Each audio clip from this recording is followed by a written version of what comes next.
Number 8. Numéro 8. Bah. Merci, Madame la Présidente. J'en profite pour remercier le sénateur Bim pour ce rapport présenté et pour l'excellent résumé de ce que nous avons entendu concernant le continent. Merci.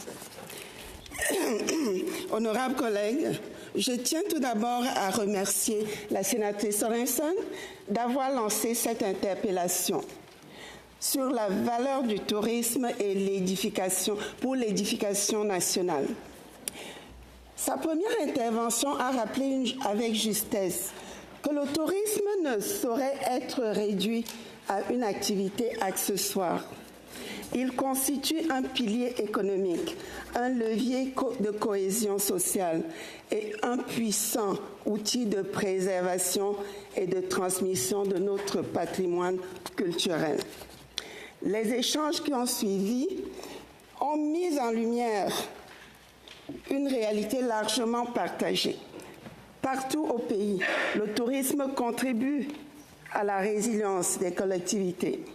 Qu'il s'agisse des régions marquées par la transition industrielle, de territoires éloignés ou de communautés fortement identitaires, le tourisme soutient l'emploi, stimule l'entrepreneuriat local et permet de raconter le Canada dans toute sa diversité. J'aimerais commencer par vous faire part du point de vue du Québec que j'ai le privilège de représenter en cet endroit. En tant que l'une des provinces fondatrices du Canada en 1867, aux côtés de l'Ontario, du Nouveau-Brunswick et de la Nouvelle-Écosse, le Québec occupe une place particulière dans l'histoire du pays. Sa langue française, son riche patrimoine bâti, ses institutions culturelles et la diversité de ses paysages font partie intégrante de l'identité canadienne et constituent un attrait majeur pour les visiteurs. Le tourisme demeure l'un des piliers de l'économie québécoise. En 2023, selon le ministère du Tourisme du Québec, 24,1 millions de visiteurs ont généré 16,7 milliards de dollars en retombées économiques, soutenant directement ou indirectement plusieurs centaines de milliers d'emplois. Le tourisme constitue ainsi le 4e produit d'exportation du Québec en termes de rentrée de devises étrangères. Ces retombées se déploient sur l'ensemble du territoire et sont vitales pour de nombreuses régions. La Gaspésie est un exemple éloquent. Région d'une beauté exceptionnelle, reconnue pour ses paysages, son littoral et sa richesse culturelle, le tourisme est l'un de ses principaux moteurs économiques. Ce secteur y soutient les entreprises locales, favorise l'emploi saisonnier et contribue au maintien des communautés. La région de Québec illustre également ce potentiel grâce à une stratégie axée sur le tourisme 4 saisons. Elle a connu en 2024 la meilleure année touristique de son histoire, démontrant qu'il est possible de concilier croissance, qualité de vie et acceptabilité sociale. Si je m'exprime aujourd'hui avec conviction, c'est aussi parce que le tourisme fait partie intégrante de mon parcours. À la fin de mon baccalauréat en gestion et intervention touristique à l'École des sciences de la gestion de l'UQAM, j'ai effectué un stage à l'ancien Haut Office des congrès et du tourisme du Grand Montréal, aujourd'hui connu sous le nom de Tourisme Montréal. Mon mandat consistait principalement à bâtir des forfaits touristiques destinés aux visiteurs américains qui constituaient alors la clientèle dominante de la grande métropole francophone d'Amérique du Nord. Ce regard professionnel acquis très tôt m'amène aujourd'hui à une réflexion différente, dictée par le contexte économique, environnemental et géopolitique que nous connaissons. Je crois qu'il est temps d'encourager davantage les Canadiens à découvrir leur propre pays, d'un océan à l'autre.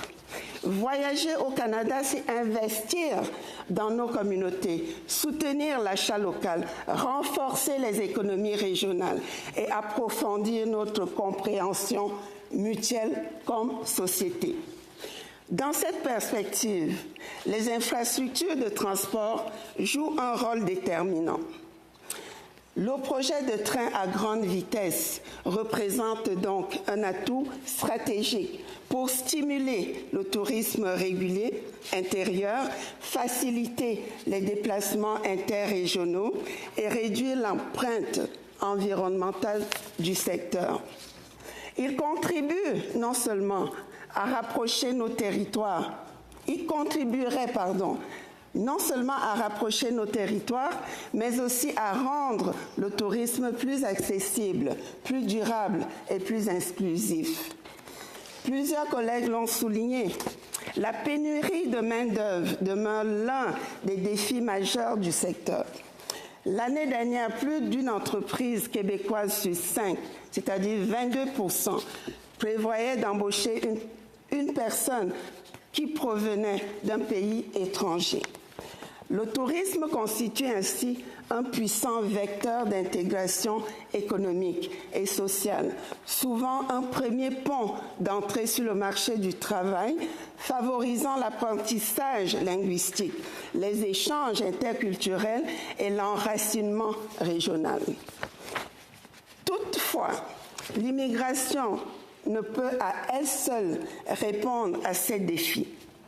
Les enjeux de logement, de transport, de reconnaissance des diplômes et de formation limitent la capacité de recrutement et de rétention, particulièrement dans les régions à forte pression touristique.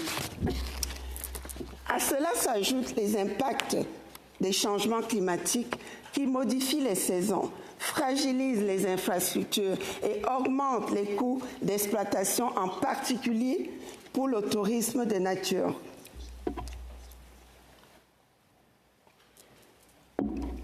Donc, face à ces constats, les solutions sont connues.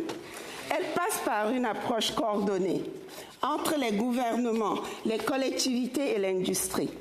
Un meilleur arrimage entre immigration, formation et logement, la modernisation des infrastructures de transport, le développement du tourisme 4 saisons et l'accélération de la transition vers un tourisme durable et respectueux des écosystèmes. Honorables collègues, chers sénateurs, je remercie à nouveau la sénatrice Sorensen d'avoir ouvert ce débat essentiel, ainsi que l'ensemble de nos collègues pour leur contribution. Le tourisme est un véritable outil d'édification nationale. Il soutient nos régions, favorise l'intégration, valorise nos cultures et renforce le sentiment d'appartenance. Le Québec, province fondatrice et destination touristique majeure, continue d'y jouer pleinement son rôle. Je vous remercie.